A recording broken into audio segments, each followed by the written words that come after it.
بسم اللہ الرحمن الرحیم وبہ نستعین الحمدللہ رب العالمین والصلاة والسلام علی سید المرسلین وعلی آلہ وصحبہ اجمعین ومن تبعہم بإحسان الی یوم الدین.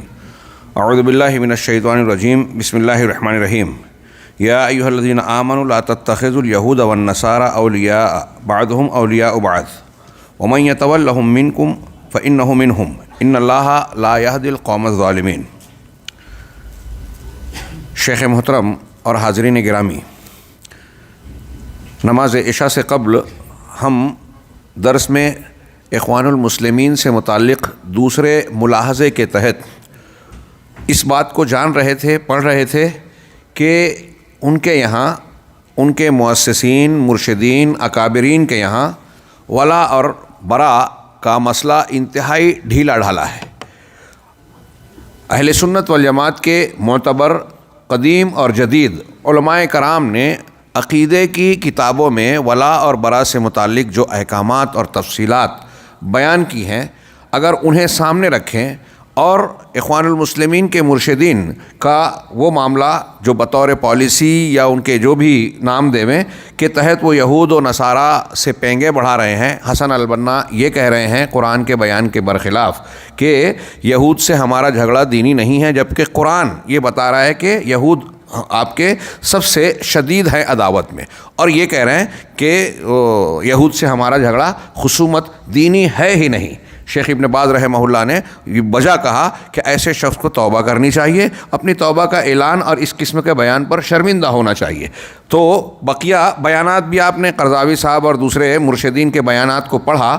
ان کو سامنے رکھ کر شیخ عبد المحسن العباد یہ شیخ اخوان المسلمین پر اپنے ملاحظات تبصروں کے ضمن میں کہا کہ اس بارے میں سب سے واضح چیز جو یہ ہے جو ان کے ساتھ ہوتا ہے، یعنی اخوان المسلمین کے ساتھ، اخوان المسلمین کے بارے میں سب سے واضح چیز یہ نظر آتی ہے کہ جو شخص ان کا موافق ہوتا ہے، ان کے ساتھ ہوتا ہے، اسی کے ساتھ ان کی ولا اور محبت ہوتی ہے. اگر ان کا ہم مشرب ہے، ان کی فکر کا موافق ہے، تو ولا اور محبت کا وہ مستحق مانا جائے گا، اور جو ان کے ساتھ نہ ہو اس کے ساتھ برا اور دشمنی ہوتی ہے. اصولوں کی بنیاد پہ نہیں، یہی عصبیت ہے، یہ قرآن اور حدیث کے ضابطوں کی بنیاد پر نہیں. ملاحظہ فرمائیں، چنانچہ کوئی اگرچہ بدترین مخلوق ہی کیوں نہ ہو، جیسے روافض، اگر ان کے ساتھ ہے تو وہ بھی ان کا بھائی ہوگا. آج ہم دیکھ سکتے ہیں کہ ان کی جو تحریک ہے اس کی موافقت کھل کر پہلے تھی، اب زیر زمین کہیں کہیں چل رہی ہے، ایران سے اور ان کے واسطے سے یہود و نصارہ سے ہے. تو وہاں یہ نرمی کا مظاہرہ کر رہے ہیں، ولا کا ہاتھ بڑھا رہے ہیں. مرسی صاحب نے اپنے نمائندے کو نتن یاہو تل ابیب تک بھیجا، اسرائیل بھیجا. اپنی موافقت ہو رہی ہے تو ان سے دوستی کے ہاتھ بڑھائے جا رہے ہیں. اور اگر کوئی ان کے ساتھ، اس کے ساتھ ان کی سچی محبت ہوگی. یہاں شیخ عبد المحسن کے آگے ہم ایک جملہ کہیں کہ جو ان کے ساتھ نہیں ہیں اس پر تنقید کریں گے، مخالفت کریں گے، اس کی اچھائیوں کو بھی برائی بنا کر پیش کریں گے، اور ان کے لیے کلمہ تعریف ان کے زبان سے کبھی نکلے گا نہیں، چاہے جتنی اچھی بات کرے. آپ اس کی صریح مثال دیکھ سکتے ہیں، مملکت توحید کی جانب سے کتنے خیرات، یہاں اسلام نافذ ہے، وہ کبھی ایک کلمہ خیر اس کے بارے میں نہیں کہیں گے. اور جہاں اسلام کا نفاذ نہیں ہے، صرف دکھاوا ہے، وہاں تقیہ بازی کی بنیاد پر مظاہرہ ہے اسلام پسندی اور اسلامی حکومت کا، وہاں یہ جو ہے ان کی تائید میں گرے پڑے جا رہے ہیں، اوندھے ہوئے جا رہے ہیں. ان کی باتیں، ان کے حقائق سامنے آتے ہیں تو یہ اس سے آنکھیں بند کر لیتے ہیں. تو ان کے ولا اور برا کا کہ یہ حقیقت شیخ عبد المحسن کے الفاظ میں آپ نے ملاحظہ فرمایا. اس کے بعد یہاں کچھ سوالات ہیں. لجنہ دائمہ برائے افتاء میں آیا کہ ایک سوال یہ ہوا کہ کیا یہ ممکن ہے کہ مسلمانوں کی طرح عیسائیوں کو بھی بلا تفریق ہم اپنا بھائی سمجھیں؟ جیسے ہم مسلمان ایک دوسرے کو بھائی سمجھیں، یہ تعلیم ہے قرآن و سنت کی، انما المؤمنون اخوہ، تو کیا ہم عیسائیوں کو بھی ایسا ہی سمجھیں؟ جواب میں حمد و صلات کے بعد اہل علم کی کمیٹی نے فرمایا کہ عیسائیوں کو اپنا بھائی بنانا حرام ہے. حرام ہے، یہ ولا اور برا کی بنیاد پر کہہ رہے ہیں. ان سے دلی محبت، تعلقات، تجارت اور پڑوس کا کہ حسن سلوک، انصاف، یہ ایک دوسری چیز ہے. دوستی بنانا، دلی محبت رکھنا، ان کی طرف میلان رکھنا، یہ ایک دوسری چیز ہے۔ اس ولا اور برا کے مسئلے کو میں نے جیسا کہ ابھی پچھلے درس میں کہا کہ سمجھیں، اپنے گھر کی خواتین ہوں، اپنے گھر کے بچے ہوں، انہیں سمجھائیں۔ ہاں یہ بہت ضروری ہے، علماء کرام سے درس لیں اس بارے میں۔ ہاں یہ ہماری غیرت اور ہمارے دینی زندگی کا سوال ہے، اس سے جڑا ہوا۔ چنانچہ اس پر دلیل دے رہے ہیں کہ اللہ تبارک و تعالیٰ کا فرمان ہے، یا ایھا الذین آمنوا لا تتخذوا اليہود والنصارى اولیاء، ہاں بعضهم اولیاء بعض، اے لوگو، اے ایمان والو، یہود و نصارہ کو دوست نہ بناؤ، اولیاء نہ بناؤ۔ ہاں ان کے بعض کے دوست ہیں، وہ ایک دوسرے کے دوست ہیں، ہمدرد اور معاون مددگار ہیں۔ ہاں وَمَن يَتَوَلَّهُم مِّنكُمْ فَإِنَّهُ مِنْهُمْ مَن تَشَبَّهَ بِقَوْمٍ فَهُوَ مِنْهُمْ کی طرح یہ جملہ قرآن کا ملاحظہ فرمائیں، ہاں کہ تم میں سے جو انہیں دوست بنائے گا تو یقیناً وہ ان میں سے ہے۔ ان سے دوستی گانٹھنا اپنے آپ کو ان میں شامل کرنا ہے، کیونکہ ان سے دوستی اور دل کی محبت، ان کے دین و مذہب کی طرف میلان اور ظاہری طور پر اسلام اور اسلامی تعلیم سے انحراف اور اس سے روگردانی کے معنی ہے رکھتی ہے۔ بے شک اللہ ظالم لوگوں کو ہدایت نہیں دیتا، جو ایسا کر رہا ہے گویا وہ اللہ کے فرمان کے مطابق ظلم کرنے والوں کی فہرست میں شامل ہے، اور اس کا پہلا عذاب یہ ہے کہ اللہ تبارک و تعالیٰ اس کو ہدایت سے محروم کر دے گا، دنیا میں یہ اس کو عذاب ملے گا، اور پھر جب ظلم اور برگشتگی اور انحراف پر ہی قائم رہے گا تو انجام کیا ہوگا ہم اور آپ سمجھ سکتے ہیں۔ مزید ارشاد باری ہے، انما المؤمنون اخوہ، کہ تمام مومنین بھائی بھائی ہیں۔ یہ اخوت دینی ہے، اسلامی ہے، تمام مسلمان بھائی بھائی ہیں۔ اس آیت کے اندر اللہ تعالیٰ نے اخوت اور بھائی چارہ کو مومنوں کے اندر محصور کر دیا۔ اگر اسی طریقے سے جیسے مسلمان بھائی بھائی ہیں، غیر مسلم اور مسلمان بھی بھائی بھائی ہوتے تو اللہ تعالیٰ کے اس ارشاد کا کیا معنی بنتا؟ ہاں والمؤمنون والمؤمنات بعضهم اولیاء بعض، یہ پڑھ چکے پچھلے دروس میں ہم، اور یہاں انما المؤمنون اخوہ۔ اگر سب ویسے ہی ہیں تو مسلمانوں کو بھائی بھائی کہنے کا مطلب کیا ہے؟ ایسا کہنا اس بات کی دلیل ہے کہ دوسروں کا معاملہ ویسا نہیں ہے جیسا مسلمانوں کا آپس میں ایک دوسرے سے ہونا چاہیے۔ یہ قرآن کا بالکل صریح معاملہ اور معنی اور مفہوم ہے۔ نبی اکرم صلی اللہ علیہ وسلم سے یہ ثابت ہے آپ کا یہ فرمان۔ آپ فرماتے ہیں کہ المسلم اخو المسلم لا یظلمہ ولا یخذلہ ولا یکذبہ ولا یحقرہ، کہ ایک مسلمان دوسرے مسلمان کا بھائی ہے، وہ اس پر ظلم نہیں کرتا یا ظلم نہ کرے۔ ایک بھائی دوسرے بھائی پر ظلم نہیں کرے گا، ہاں، اور اسے رسوا نہ کرے، ولا یخذلہ، اس کی مدد اور سہارا نہیں چھوڑے گا، اس کا ساتھ نہیں چھوڑے گا، اور اس سے جھوٹ نہ بولے اور اسے حقیر نہ سمجھے، اس کی بے عزتی اور تحقیر نہ کرے۔ ہاں یہ ایک دم صاف مختصر سا جواب ہے۔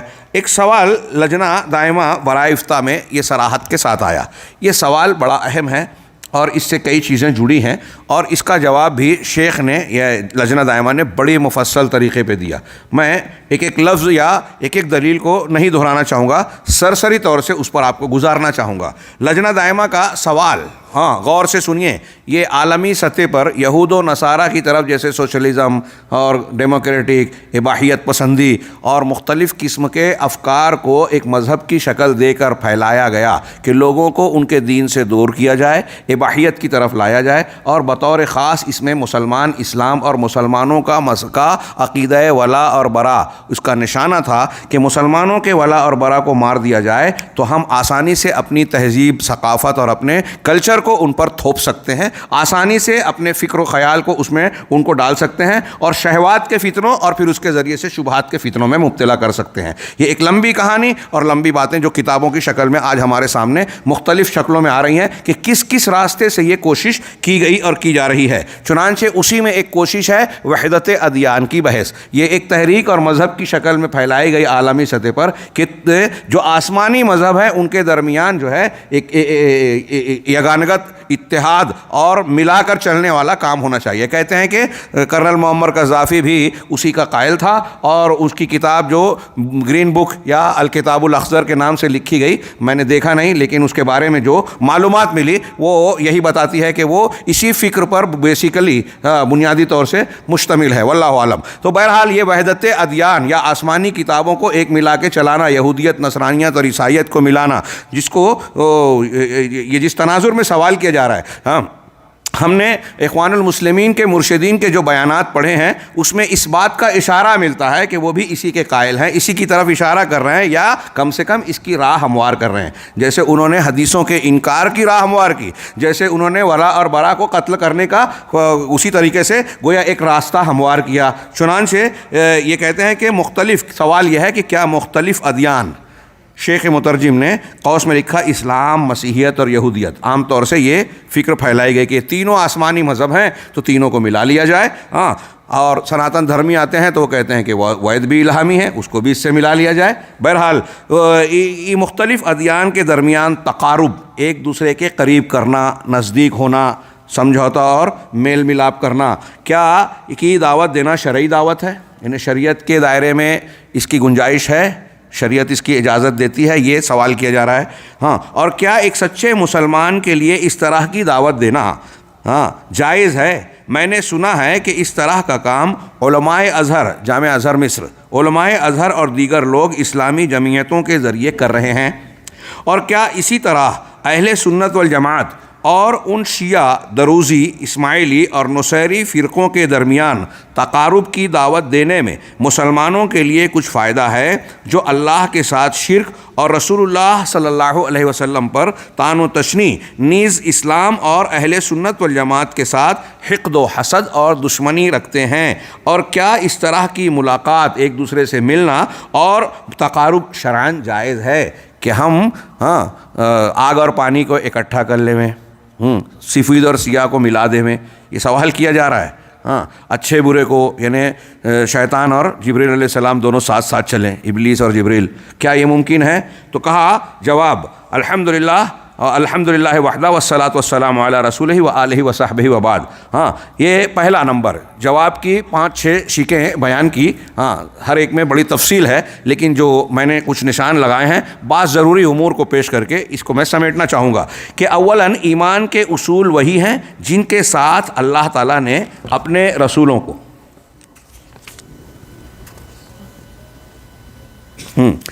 لجنہ کا پہلے والا فتویٰ دھیان میں رہے کہ یہاں مسیحیوں کے ساتھ یا ان کے ساتھ اخوت کا کوئی سوال ہی پیدا نہیں ہوتا. ساتھ ہی ساتھ اب یہ جواب ملاحظہ فرمائیں کہ ایمان کے اصول وہی ہیں جن کے ساتھ اللہ تعالیٰ نے اپنے رسولوں کو کتابوں کی شکل میں نازل کیا اور بھیجا رسولوں کو، توریت، انجیل، زبور اور قرآن کے ساتھ، اور جن کی طرف تمام رسولوں نے دعوت دی. ابراہیم، موسیٰ، عیسیٰ علیہم الصلاۃ والسلام نے سب ایک ہی دعوت، سب کی دعوت ایک ہی تھی. سب نے اپنے بعد میں آنے والے نبی کی بشارت دی، اور ہر ایک نے اپنے سے پہلے کی تصدیق کی، اس کی تائید کی اور اس کی شان کو بلند کیا. اگرچہ حالات و ظروف اور بندوں کی مصلحتوں کے اعتبار سے بعض فروعات اور ضمنی احکامات میں اختلاف پایا گیا، الگ الگ حکم دیا شریعت میں، اور یہ سب اللہ کی طرف سے حکمت و عدل اور رحمت و فضل پر مبنی ہے. ارشاد باری تعالیٰ ہے. اب یہاں سے آمن الرسول بما انزل الیہ من ربہ والمؤمنون کل آمن باللہ وملائکتہ وکتبہ ورسلہ لا نفرق بین احد من رسلہ. یہ آیتیں، اس کی فضیلت اور اس کی تفصیل آپ پڑھتے رہتے ہیں. ہمارے بھی پیغام قرآن کے سلسلے میں اس کی بڑی تفصیل ہے اور ابھی وہ ادھورا ہے. چنانچہ یہ جو ایمان کی بنیادیں ہیں، یہاں ضمناً میں کہوں کہ ایمان کی بنیادوں میں، عقائد میں، نبیوں میں حضرت آدم علیہ الصلاۃ والسلام سے لے کر جناب محمد رسول اللہ صلی اللہ علیہ وسلم تک کوئی فرق نہیں رہا. بطور خاص توحید، اور توحید کے ساتھ جو عقائد ہیں، فرشتوں پر ایمان، رسولوں پر ایمان. رسول بعد میں آتے گئے، لیکن حضرت نوح علیہ الصلاۃ والسلام کی قوم کے بارے میں قرآن نے کہا کذبت قوم نوح المرسلین. صرف حضرت نوح کا انکار کیا تھا اور کہا کہ رسولوں کا انکار کیا. ایک رسول کا انکار سب کا انکار ہے. اور ایک کو ماننے کا تقاضا ہے کہ سب کو مانا جائے، ہے نا. تو اب رسولوں کے یا عقائد کے سلسلے میں کوئی تبدیلی نہیں ہے. فرشتوں پر ایمان 1000 سال پہلے کچھ اور اس کے تقاضے تھے، آج بدل جائے، ایسا نہیں ہے. تو عقائد سب کے ایک ہیں. اس کے بہت سارے دلائل ہیں قرآن و سنت میں، اور بہت سارے مقامات سے یہاں نصوص کو پیش کیا. میں ان دلائل کی روشنی میں آپ کی توجہ صرف اس جانب مبذول کرانا چاہتا ہوں کہ لجنہ دائمہ کے بواب کی پہلی شق میں جو یہ کہا کہ تمام انبیاء کی دعوت اور بنیاد ایک ہے. حالات و قوائف کے اعتبار سے بعض جزوی احکامات میں فرق پڑا، اصولوں میں یا عقائد میں نہیں.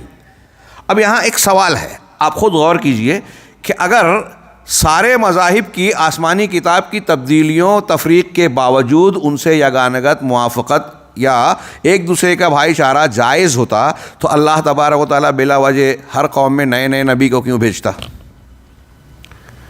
اور پھر یہ کیوں کہتا کہ پچھلی کتاب منسوخ ہو گئی ہے؟ ہاں، زبور آ گئی وہی چلتی، توریت آ گئی، نیا ایڈیشن کی کیا ضرورت تھی؟ ہاں، انجیل کے بعد پھر قرآن کی کیا حاجت تھی؟ ہاں، اور قرآن آیا تو اس نے کہا کہ یہ مہیمن ہے، پچھلی کتابوں کا نگراں ہے، فیصل ہے، اور پچھلی کتابوں کو اس نے نسخ کر دیا۔ ہاں، یہ جو آگے پڑھ رہے ہیں کہ ہر کتاب دوسری کتاب کی تصدیق کر رہی ہے، بیسیکلی بنیادی طور سے جو اس میں تحریف ہے اس کو بھی واضح کر رہی ہے۔ قرآن کو مہیمن کہا گیا، نگراں، مطلب قرآن نے پچھلی کتابوں کے بہت سارے غلط مضامین کو رد کر دیا اور ان کے صحیح مضامین کی تائید کر دی، اس کی تصدیق کر دی۔ قرآن ان کتابوں کی اور وہ کتابیں قرآن کی تائید کرتی ہیں، اور ساتھ ہی ساتھ فیصلہ بھی کرتی ہیں کہ کیا غلط ہے۔ تو جو غلط ہے، جو محرف ہے، اس کو ماننے والے صحیح سالم دین کے ماننے والوں کے جیسے کیسے ہو سکتے ہیں؟ دونوں کے اندر تقارب کا سوال ہی کہاں اٹھتا ہے؟ اگر تمام انبیاء کرام کا دین ایک ہے تو اس دین میں تبدیلی کرنے والے اہل حق یا اہل حق کے ساتھی اور دوست کیسے ہو سکتے ہیں؟ اب یہاں آپ نیچے جو ہے اپنی کتاب میں دیکھیے، میں نے کہا کہ وقت کم ہے، آمن رسول کے بعد جو ہے ایک دوسری والذین آمنوا باللہ ورسولہ ولم یفرقوا بین احد منہم، جو لوگ اللہ پر اور اس کے رسولوں پر ایمان لائے اور ان کے درمیان کوئی تفریق نہیں کی کہ اس کو مانا اس کو نہیں مانا، جو آمن رسول والی آیت کے اندر بھی ہے۔ ہاں، سوف یؤتیہم اجورہم اولئک سوف یؤتیہم اجورہم، یہی وہ لوگ ہیں جنہیں عنقریب ان کے ایمان و عمل اور عقیدے کا اللہ تعالیٰ بھرپور اجر و ثواب دے گا۔ وکان اللہ غفور الرحیم، اور اللہ بڑا بخشنے والا، نہایت رحم کرنے والا، مہربان ہے۔ مزید ارشاد وَإِذْ أَخَذَ اللَّهُ مِيثَاقَ النَّبِيِّينَ لَمَا آتَيْتُكُمْ فَمِنْ كِتَابٍ وَحِکْمَةٍ، یہ پوری آیت، اور آگے قُلْ آمَنَّا بِاللَّهِ وَمَا أُنزِلَ عَلَيْنَا، اور پھر ایک آیت أُولَئِكَ الَّذِينَ آتَيْنَاهُمُ الْكِتَابَ وَالْحُكْمَ وَالنُّبُوَّةَ، پھر ایک آیت إِنَّ أَوْلَى النَّاسِ بِإِبْرَاهِيمَ الَّذِينَ اتَّبَعُوهُ وَهَذَا النَّبِيُّ وَالَّذِينَ آمَنُوا وَاللَّهُ وَلِيُّ الْمُؤْمِنِينَ۔ ان تمام آیتوں کو پیش کر کے شیخ نے یہ دلیل دی، پھر حضرت عیسیٰ علیہ السلام کا فرمان وَإِذْ قَالَ عِيسَى ابْنُ مَرْيَمَ يَا بَنِي إِسْرَائِيلَ إِنِّي رَسُولُ اللَّهِ إِلَيْكُمْ مُصَدِّقًا لِمَا بَيْنَ يَدَيَّ مِنَ التَّوْرَاةِ وَمُبَشِّرًا بِرَسُولٍ يَأْتِي مِن بَعْدِي اسْمُهُ احمد۔ اس آیت کو مفہوم سامنے رکھیے کہ حضرت عیسیٰ علیہ السلام کا تذکرہ کر کے بنی اسرائیل کو خطاب کیا گیا کہ میرے بعد انہوں نے کہا ایک نبی اور رسول آنے والا ہے، میں اس کی بشارت دے رہا ہوں، ہاں، اور اس کا نام احمد ہوگا۔ ہاں، یہ بالکل واضح، مطلب اللہ حضرت عیسیٰ علیہ السلام رسول اللہ صلی اللہ علیہ وسلم کی تائید کر رہے ہیں، نبی صلی اللہ علیہ وسلم حضرت عیسیٰ علیہ السلام کو نبی مان رہے ہیں۔ تمام انبیاء اور ان کے اسباط نے پچھلی جو آیتوں کی طرف ہم نے اشارہ کیا اور آپ کی کتاب میں پوری آیتیں اور ترجمے موجود ہیں، اس کو ہم وقت کی قلت کی وجہ سے نہیں دہرا رہے ہیں، جبکہ وہ کلام الہی ہے، اس کا پڑھنا، اس کا ذکر کرنا برکت کا باعث ہے۔ ہاں، لیکن ہمارا چونکہ وقت محدود ہے اس لیے میں اشارہ کر رہا ہوں اور آپ سے گزارش کر رہا ہوں کہ اس پر ایک نظر دو نظر ضرور ڈالیں کہ آپ کا یہ سبق تازہ ہو۔ لجنہ نے جو اس میں جو ہدایات ہمارے ہیں کہ دین کی بنیادیں ان تمام انبیاء کرام علیہم الصلاۃ والسلام کے یہاں یکساں ہیں۔ اللہ تعالیٰ کا یہ بھی ارشاد ہے وَأَنزَلْنَا إِلَيْكَ الْكِتَابَ بِالْحَقِّ مُصَدِّقًا لِمَا بَيْنَ يَدَيْهِ مِنَ الْكِتَابِ وَمُهَيْمِنًا عَلَيْهِ، کہ ہم نے آپ کی طرف حق کے ساتھ الکتاب نازل کی۔ یہ کتاب، اس کی خصوصیت کیا ہے کہ مصدقا لما بین یدیہ من الکتاب، اپنے سے سامنے کی کتابوں کی تصدیق کرنے والی، ومہیمنا علیہ، اور اس کی نگراں اور فیصلہ، دو ترجمہ کر رہا ہوں، بڑی تشریح کی ضرورت۔ اور بہت میں دروس میں یہ کہتا رہا ہوں اپنے طلباء سے کہ اس پر غور کیجئے، قرآن اور پچھلی کتابوں کے سلسلے میں اللہ رب العالمین بار بار ایک بات ذکر کرتا ہے، مصدقا لما بین یدیہ من الکتاب، کہ اپنے سے پہلے کی سامنے کی کتابوں کی تصدیق۔ یہ کتنی بڑی حقیقت ہے، اتنی بڑی اہمیت کی بات ہے، اہمیت والی بات ہے کہ اگر اس بات کو ایمانداری سے ہم یہود و نصارہ کے سامنے پیش کر کے انہیں سمجھا لیں تو ایک یہودی اور نصرانی کے لیے لازم ہو جائے گا کہ اگر وہ توریت اور انجیل کو مان رہا ہے تو قرآن پر بھی ایمان لائے، کیونکہ توریت اور انجیل اس کی کتاب قرآن کی تائید کر رہی ہے، قرآن اس کی تائید کر رہی ہے۔ اب آپ توریت اور انجیل کا اگر انکار، اگر قرآن کو نہیں مان رہے ہیں، محمد صلی اللہ علیہ وسلم پر ایمان نہیں لا رہے ہیں، تو آپ یہودی ہوتے ہوئے حضرت موسیٰ کو نہیں مان رہے ہیں، آپ یہودی ہوتے ہوئے توریت کو نہیں مان رہے ہیں، آپ عیسائی ہوتے ہوئے توریت انجیل کو نہیں مان رہے ہیں، عیسائی ہوتے ہوئے حضرت عیسیٰ علیہ السلام پر ایمان نہیں رکھ رہے ہیں، ان کی بات کا رد کر رہے ہیں محمد صلی اللہ علیہ وسلم کا انکار کر کے، کیونکہ عیسیٰ علیہ السلام ایمان لا رہے ہیں کہ میرے بعد ایک نبی احمد نام کا آنے والا ہے، آپ نہیں مان رہے ہو تو حضرت عیسیٰ کا بھی رد کر رہے ہو۔ اس تناظر میں آپ غور کیجئے ان آیتوں اور ان بیانات پر، کتنی اہمیت کی حامل بات ہے۔ اگر اسے صحیح ڈھنگ سے پیش کریں تو دنیائے عیسائیت اور دنیائے یہودیت کو دنیائے اسلام بن جانا چاہیے، ہاں، کیونکہ یہ ان کے اپنے نبی جس کے ماننے کا وہ دعویٰ کرتے ہیں ان کو ماننے، اور ان کتابوں کا جو ان نبیوں پر نازل ہوئی ان کو ماننے کا یہ لازمی تقاضا اور اس پر ایمان رکھنے کا نتیجہ یہ ہونا چاہیے۔ اگر آپ محمد رسول اللہ صلی اللہ علیہ وسلم اور قرآن کو نہیں مان رہے ہو تو آپ اس کا انکار کر رہے ہو۔ اب یہ چیزیں، اس حقیقت کو سامنے رکھیے۔ اب ایک آدمی ثابت شدہ حق کو رد کر رہا ہے، تحریف شدہ دین کو مان رہا ہے، توحید کو پامال کر رہا ہے، کفر کو اختیار کر رہا ہے، اس سے آپ تقارب کی بات کر رہے ہیں۔ جو اللہ کے دین کی مخالفت کر رہا ہے، دشمنی مول لے رہا ہے، ہاں، اور توحید اور دین کی بنیادوں کی مخالفت کر رہا ہے، جس کی بنیاد پر ہم دوستی اور دشمنی کی تعلیم کا سبق پہلے دن سے پڑھ رہے ہیں، ان کو آپ کہہ رہے ہو کہ دوستی اختیار کی جائے یا ان کے اور ہمارے درمیان سمجھوتے کی راہیں نکالا جائے، تو یہ قرآن و حدیث کی تعلیمات کے بالکل برعکس ہوگا۔ نبی کریم صلی اللہ علیہ وسلم سے، آپ کے اس صفحے پر آخری میں دیکھیے کہ نبی کریم صلی اللہ علیہ وسلم سے ثابت ہے کہ آپ نے فرمایا، میں عیسیٰ ابن مریم کے زیادہ قریب ہوں، دنیا اور آخرت دونوں جگہ انبیاء اللہتی بھائی ہیں، ان کی مائیں مختلف ہیں اور ان کا دین ایک ہے، دین اس کی بنیادیں ایک ہے۔ یہ پہلا نقطہ اس سوال کے جواب میں لجنہ دائمہ نے بیان کیا۔ دوسرا نقطہ، ہاں، اس کو بھی ہم سرسری طور سے دیکھیں گے کہ یہودیوں اور عیسائیوں نے کلمات کو ان کی جگہوں سے بدل دیا، کلمات کو بدل دیا، یعنی اللہ تبارک و تعالیٰ نے جو کچھ ارشاد فرمایا، اللہ تبارک و تعالیٰ نے جو دین اور ان کو قرآن یا ان کی کتابیں عطا فرمائی، ہاں، یعنی توریت اور انجیل کی شکل میں، نبی کی تعلیمات کی شکل میں، اس کو معنی اور مفہوم اور صحیح قول کے مطابق الفاظ کو بھی بدل دیا۔ یہ جملے پر میں زور دے رہا ہوں، ہمارے یہاں ہندوؤں کی طرف سے، یہود و نصارہ کی طرف سے جب اعتراضات کچھ عقلی کیے گئے کہ ارے اللہ تعالیٰ کو نئی کتاب نازل کرنے کی کیا ضرورت پیش آئی، پچھلی کتابوں کی حفاظت کیوں نہیں کی، قرآن کی حفاظت جیسے کر رہا ہے پہلے کی کیوں نہیں کی؟ ہاں، اس کے جوابات اپنی جگہ پر موجود ہیں کہ اس کی حفاظت کا ذمہ اللہ نے امتوں کو دیا تھا، اس کی حفاظت کا ذمہ خود لیا ہے۔ یہ ایک جواب، اور بھی کئی جواب، اللہ کی حکمت مصلحت اپنی جگہ۔ ہمارے سر سید احمد خان صاحب علی گڑھ کے بانی، ہاں، کچھ لوگوں کو عجیب لگتا ہے جب ان کی شخصیت پر یا کچھ بولا جائے، ہاں، یا بڑی، میں نے ابھی خالد صاحب کا اور اس کا تبصرہ بتایا کہ ایک فن میں کسی نے کوئی کارنامہ انجام دے دیا تو اس کا یہ مطلب نہیں کہ وہ ہر فن میں یا دین کے سلسلے میں مرجع بن گیا۔ ہاں، سر سید احمد خان صاحب کا علی گڑھ مسلم یونیورسٹی بنانے کا کارنامہ ہو سکتا ہے، لیکن دین کے معاملے میں جو انہوں نے کیا وہ وہی کام کیا جو آج ہم کو شکایت ہے کہ بہت سارے لوگ غیر مستند علماء ہوتے ہوئے علماء اور مفتیان کا کام کر رہے ہیں۔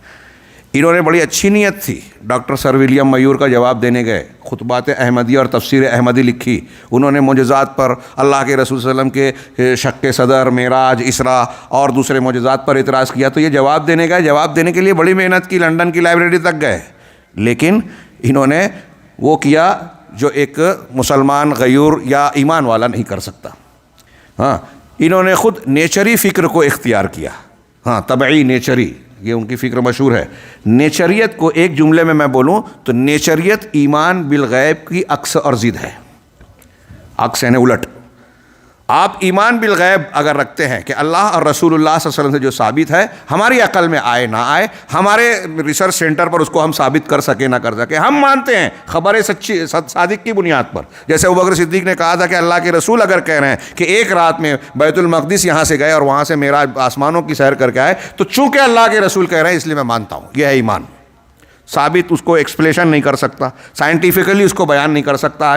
آج بہت سی چیز ہم سائنٹیفیکلی بیان کر رہے ہیں قرآن و سنت کی، جو 50 سال 100 سال پہلے نہیں کر سکتے تھے، لیکن ہمارے اسلاف نے، محدثین نے، سلف نے اس پر ایمان لایا بغیر سائنسی تحقیق کے کہ اللہ اور رسول کا فرمان ہے، ہم مانتے ہیں، یہی ہے ایمان۔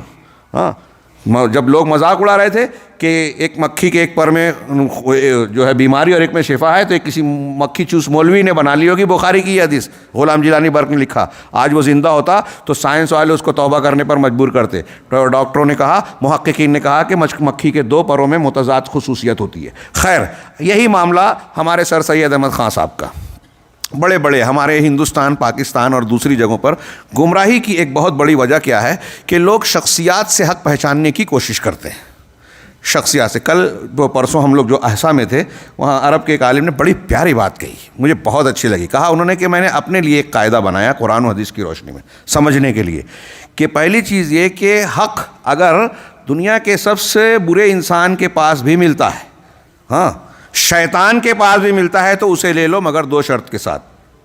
ایک یہ کہ ہمیں اس شیطان کے پاس نہیں جانا ہے, اور دوسرا یہ کہ شیطان سے دوستی, کیا دوسرا قاعدہ, ہاں علماء سے تعلق رکھنا. جب ہم اس سے کوئی بات سیکھ رہے ہیں تو علماء حق سے اس کی تصدیق کرائیں. اللہ کے رسول اس کی دلیل دی انہوں نے کہ حضرت ابو ہریرہ جب زکوٰۃ الفطر کے معاملے پر مامور تھے, شیطان چوری کرنے آیا. 3 دن بخاری کی حدیث ہے, آپ سن چکے ہیں. تینوں دن انہوں نے پکڑا, تیسرے دن اس نے جب معذرت چاہی تو کہا کہ نہیں تو جھوٹا ہے, اللہ کے رسول نے بار بار خبر دی, پھر تو آتا ہے, میں تجھ کو اس مرتبہ اللہ کے رسولوں کے سامنے پیش کروں گا. تو نے کہا کہ میں ایک علم کی بات بتاتا ہوں. ہاں تو کہا بتاؤ. دیکھیے حضرت ابو ہریرہ کا شوق علم, کہا ٹھیک ہے کیا ہے, تو کہا کہ اگر تم بستر پر رات کو آؤ اور آیت الکرسی کی تلاوت کرو تو شیطان تم سے قریب نہیں ہوگا. ایک اللہ کی طرف سے ایک محافظ فرشتہ تم پر مقرر ہوگا اور شیطان قریب نہیں آئے گا, چوری کا بھی سے بھی تحفظ ہوگا. حضرت ابو ہریرہ نے چھوڑ دیا اور پھر اللہ کے نبی صلی اللہ علیہ وسلم کو بتایا. نبی صلی اللہ علیہ وسلم نے مسکرا کر کہا کہ وہ تھا تو ابلیس جو کذوب ہے, جھوٹا ہے, لیکن اس کی یہ بات اس نے صدقہ کا وہو کذوب او کما قال, کہ اس نے یہ بات سچ کہی اگرچہ بہت جھوٹا آدمی, جھوٹا ہے. تو ابلیس کی وہ بات صحیح تھی, ہم نے قبول کی. کیوں قبول کی؟ نبی صلی اللہ علیہ وسلم سے تصدیق کی بنیاد پر. نبی نے تصدیق کی, اس لیے اگر کوئی غلط آدمی کوئی بات کہہ رہا ہے ہم اس کے پاس جائیں گے نہیں. شیخ نے کہا کہ ٹی وی چینل پہ, فلموں میں یا غلط چیزوں میں, غلط کتابوں کو ہم پڑھنے نہیں جائیں گے. اگر اس کی طرف سے کوئی بات آ رہی ہے حادثاتی طور پر تو ہم اپنے علماء کرام کی طرف رجوع کریں. وہ اگر دلائل کی روشنی میں اس کی تائید و توثیق کر رہے ہیں تو وہ ہمارے لیے سراخوں پر صحیح بات ہے. اور اگر کوئی وقت کا ایسا شخص جو صاحب کرامت ولی ہو, بہت دنیا کا معتبر شخص ہو, ہاں لوگ پوری دنیا اس کو بہت اچھا مانتی ہو, اس کی کوئی ایسی بات ہمارے سامنے آتی ہے جو قرآن و سنت کے واضح طور پر مخالف ہے, صراحتاً خلاف ہے, تو اس کو ہم نہیں قبول کریں گے. حضرت ابن عباس نے کہا یوشک ان تنزل علیکم حجارۃ من السماء, قریب ہے کہ آسمان سے تم پر پتھروں کی بارش ہو. اقول قال رسول اللہ صلی اللہ علیہ وسلم وتقولون قال ابوبکر عمر, میں کہتا ہوں کہ اللہ کے رسول نے فرمایا, تم کہتے ہو ابوبکر اور عمر نے فرمایا. ابوبکر اور عمر کی حیثیت کیا ہے؟ امت میں نبی کے بعد سب سے محترم ہے, جن کو اللہ کے رسول نے بذات خود اپنے بعد مرجع قرار دیا کہ علیکم بسنتی و سنت الخلفاء الراشدین المہدیین من بعدی, میرے بعد میری سنت کی اتباع کرنا اختلافات کی شکل میں, اور میرے بعد میرے خلفاء راشدین کی. ان کی بات کو بھی اگر رسول کی بات کو رد کرنے کے لیے استعمال کیا جائے تو یہ گمراہی ہے. آسمان سے پتھروں کی بارش کو دعوت دینا ہے. ابن عباس رضی اللہ تعالیٰ عنہ صحابی رسول کہہ رہے ہیں. ابوبکر صدیق اور عمر فاروق کی گستاخی نہیں ہے, یہ دین حق ہے, اصول ہے. ابن حضرت علی نے کہا حج تمتع کا احرام باندھتے ہوئے اس کی نیت کرتے ہوئے کہ میں ایک آدمی کے قول کی وجہ سے سنت رسول چھوڑ نہیں سکتا. کس کا رد کر رہے تھے؟ عمر فاروق, جن کے بارے میں اللہ رسول نے کہا کہ یہ میری امت کے ملہم شخص ہیں, الہامی شخص ہیں, جن کی تائید میں کئی قرآن کی آیتیں نازل ہوئی. اور اس طرح کی دلیلیں ہمارے سامنے ہیں. یہ ضابطہ اور اصول ثابت ہے. اب ہمارے یہاں دیکھا اتنا بڑا کارنامہ ہمارے سر سید صاحب نے انجام دیا. اب ان کی نیشری بات آئی, ان کی ایک تحریر پڑھی جس میں بخاری مسلم یا صحیح حدیث کا رد ہے, اس کو قبول کر لیا. اصول ضابطہ آپ کے پاس ہے یا نہیں؟ مولانا ابو الاعلیٰ مودودی اتنی بڑی شخصیت, انہوں نے یہ جواب دیا, یہ کتاب لکھی, یہ ایوارڈ مل گیا, تو اب ان کی غلط باتیں بھی ہمارے لیے دلیل بن گئی. شیخ حسن البنا, یہ یوسف القرضاوی کہہ رہے ہیں کہ دنیا کی سب سے بڑی تحریک اس وقت وہ چلا رہے ہیں. ہاں, اور آج کل ہمارے نوجوانوں کا یہ مزاج ہے, ارے اسے اتنے لوگ لائک کر رہے ہیں, اتنے لوگ سبسکرائب کر رہے ہیں, اتنے اس کے فالوورز ہیں, تو اس کے پیچھے چلنے لگے. میرے بھائیوں, یہ شریعت کا اصول اور ضابطہ نہیں ہے. یہ بات اچھی طریقے سے ہم اپنی نئی نسل کے لوگوں کو سمجھائیں. ہاں, اگر کوئی شخص, جیسا کہ میں نے ابھی ایک نام لیا, کہاں سے بات آ گئی تھی کہ اللہ تبارک و تعالیٰ نے بات یہاں سے آئی تھی. سر سید احمد خان صاحب کا بھی کہنا یہ ہے, میں نے پڑھا, اگر غلطی ہو تو میری اصلاح کر دی جائے, میرے علم میں جو ہے فی الحال یہی آ رہا ہے کہ انہوں نے یہ کہا کہ توریت اور انجیل میں لفظی تحریف نہیں ہوئی تو معنوی ہوئی. معنوی تو قرآن میں بھی ہو رہی ہے. پھر قرآن کے قیامت تک محفوظ رہنے اور اس کے غیر محفوظ ہونے کی بات کا مطلب ہی کیا بنا؟ مانوی تو قرآن میں بھی لوگ کر رہے ہیں نا. حضرت نوح علیہ السلام کی قوم کا جو شرک تھا، آج ہمارے قبر پرست لوگ اس کو قرآن سے ثابت کرنے کی کوشش کرتے ہیں. مشرکین مکہ کے شرک کو ثابت کرنے کی کوشش کرتے ہیں. تو یہ مانوی تحریف ہے کہ نہیں؟ وسیلے کا غلط مطلب، اولیاء اور صالحین سے متعلق وہ باتیں جو اللہ کے لیے کی خصوصیات ہے وہ ان میں ثابت کرنا، اور اس کو دلیل دینے کے لیے قرآن سے توڑ مروڑ کر کے بیان کرنے کی کوشش کرتے ہیں. تو یہ کیا مانوی تحریف نہیں ہے؟ بہرحال اس کی دلیلیں صاف صاف موجود ہیں کہ توریت اور انجیل میں مانوی کے ساتھ ساتھ لفظی تحریف بھی ہوئی، اور یہ مرعوبیت ہے. سامنے کے لوگوں کے سامنے ہتھیار ڈالنا ہے کہ ڈاکٹر ولیم میور نے کہا کہ یہ عقل میں نہیں آتی کہ ایک رات میں کیسے کیا آسمان میں جائیں گے، سینہ چاک کر کے دل نکال کے اس کی صفائی ہوگی، عقل میں نہیں آتی بات. سر سید احمد خان صاحب نے کہہ دیا کہ یہ خواب کی بات ہے. تو آپ نے جواب کہاں دیا؟ آپ نے تو ہتھیار ڈال دیا، گھٹنے ٹیک دیے. ہاں، خواب جیسے وہ کہا کچھ لوگوں نے کہ معراج کا واقعہ خواب میں ہوا، تو یہ تو ابو جہل بھی مانتا تھا کہ خواب میں ہم بھی دیکھتے ہیں کہ آسمان میں اڑ رہے ہیں، کون سی بڑی بات ہے. تو ابو جہل کو بھی دقت نہیں ہوتی اگر خواب کی بات ہوتی. ہاں، ان کے موافقین کو بھی دقت نہیں ہوتی. معجزہ تو یہی ہے جو عقل میں نہیں آتا، انسان کو عاجز کر دینے والا خرق عادت معاملہ ہوتا ہے، جس کو ہم معجزہ کہتے ہیں. قرآن میں اس کو آیت، برہان اور کیا دوسرے بینہ کہا جاتا ہے قرآن اور حدیث کے الفاظ میں. خیر، تو میں عرض کر رہا تھا کہ یہ توریت اور انجیل کو انہوں نے بدل دیا، اور لفظی معنوی ہر قسم کی تحریف اس میں کی گئی، جیسا کہ دلائل قطعیہ سے ثابت ہے. جو لوگ یہ کہتے ہیں کہ یہ لفظی تحریف نہیں ہوئی، وہ غلط کہتے ہیں. ان سے کہی گئی جو باتیں ان سے کہی گئی اسے بدل دیا. اس طرح انہوں نے اپنے اصول دین میں اور اپنے رب کی شریعت میں تبدیلی کر لی. انہی میں سے یہودیوں کا یہ قول ہے عزیر ابن اللہ، عزیر اللہ کے بیٹے ہیں، اور ان کا یہ گمان کہ اللہ تعالیٰ کو تھکان لاحق ہوا. یہ آپ کی کتاب میں ہے تھکن لاحق ہوئی، عبارت صحیح کر لیجئے، تذکیر و تانیث کا فرق ہو گیا کہ تھکن لاحق ہو گئی. اللہ تعالیٰ نے آسمان اور زمین کو توریت اور انجیل میں انہوں نے توریت میں یہ باتیں لکھی کہ 6 دنوں میں اللہ تبارک و تعالیٰ نے آسمان اور زمین کو پیدا کیا تو تھک گیا، اور 7ویں دن سنیچر کے دن آرام کیا. اللہ تعالیٰ نے قرآن میں اس کا رد کیا. ہاں، وَلَقَدْ خَلَقْنَا السَّمَاوَاتِ وَالْأَرْضَ وَمَا بَيْنَهُمَا فِي 6 أَيَّامٍ وَمَا مَسَّنَا مِن لُغُوبٍ. ہم نے آسمانوں اور زمین کو اور ان کے درمیان کی ساری چیزوں کو 6 دنوں میں پیدا کیا، اور ہمیں تھکن نے چھوا بھی نہیں.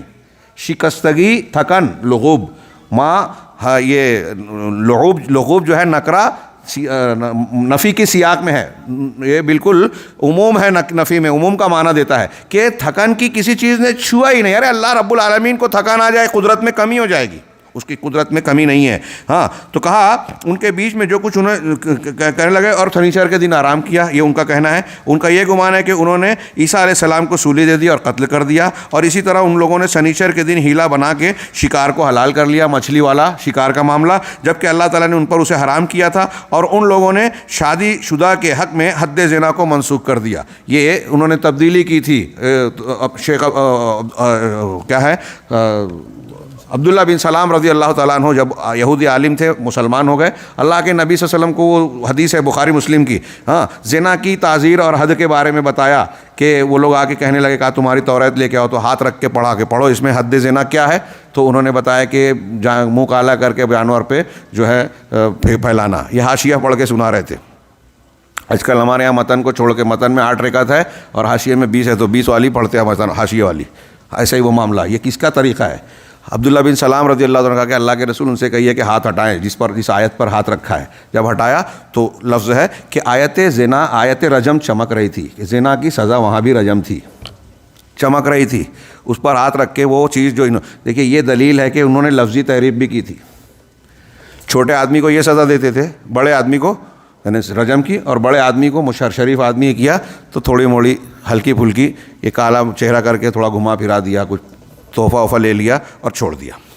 ہاں، کہا اسی طریقے سے اللہ تعالیٰ نے ان پر اسے حرام کیا تھا. ان لوگوں نے شادی شدہ کے حق میں حد زنا کو منسوخ کر دیا تھا. اسی طرح ان کا یہ کہنا کہ ان اللہ فقیر و نحن اغنیا، اللہ فقیر و نعوذ باللہ محتاج ہے اور ہم مالدار ہیں. اور یہ کہنا کہ ید اللہ مغلولہ، اللہ کا ہاتھ بندھا ہوا، سکڑا ہوا ہے. اور اس کے علاوہ بھی ان لوگوں نے بہت ساری قولی عملی تحریف و تبدیلی کر رکھی تھی. ہاں، ایسی بہت سی چیزیں ہیں جو انہوں نے تبدیل کر کے بدل دیا تھا. اور قرآن و حدیث میں اللہ رب العالمین کو کہا کہ انسان کو بنانے کے بعد اسے افسوس ہوا، حزن الرب، ہاں بہت افسوس میں مبتلا ہو گیا۔ ہاں بتائیے افسوس کسے ہوتا ہے؟ جس کو آگے کی بات کا علم نہیں ہو، جس کو کوئی ڈر ہو، نقصان اور خطرہ خوف ہو جائے گا۔ کیا اللہ رب العالمین کو ایسی کوئی چیز لاحق ہو سکتی ہے؟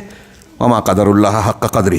ایسے احکامات میں اور مسائل میں جیسے سود ان پر بھی حرام تھا، انہوں نے یہ کہا کہ یہودی سے سود نہیں لے سکتا، دوسروں سے لے سکتا ہے۔ بعد میں اور چینجنگ کی تلمود میں کہ یہودی لے سکتا ہے یہودی سے تھوڑا، اور دوسروں سے چاہے جیسا چاہے جتنا لے سکتا ہے، جس طرح چاہے اس کے مال کو چھین سکتا ہے، اس پر قبضہ کر سکتا ہے۔ اور ایسے اور بھی بہت سارے احکامات، شراب اور نشے کی ممانعت تھی، اس کو بھی تبدیل کیا، اور یہ سب کچھ جان بوجھ کر خواہشات نفس کی پیروی میں کیا تھا۔ اسی طرح عیسائیوں کا یہ گمان کہ عیسیٰ علیہ السلام اللہ کے بیٹے ہیں اور وہ بھی اللہ کے ساتھ ایک معبود ہیں، تثلیث کا عقیدہ انہوں نے گڑھا، کفارہ مسیح کا عقیدہ گڑھا، اور ان کا یہودیوں کے اس گمان کی تصدیق کے انہوں نے عیسیٰ علیہ السلام کو سولی دے دی اور انہیں قتل کر دیا۔ اور ان دونوں میں سے ہر ایک کا یہ گمان کہ وہ اللہ کے بیٹے اور محبوب ہے، نحن ابناء اللہ و احباؤہ، اور ان کا محمد صلی اللہ علیہ وسلم اور آپ کی شریعت کے ساتھ کفر کرنا، جانتے بوجھتے یہ سمجھتے ہوئے کہ یہ وہی نبی ہیں جس کے توریت اور انجیل میں پیشین گوئی کی گئی ہیں، یہ جاننے کے باوجود یہود کا بطور خاص اس کی مخالفت کرنا، حسد کرنا،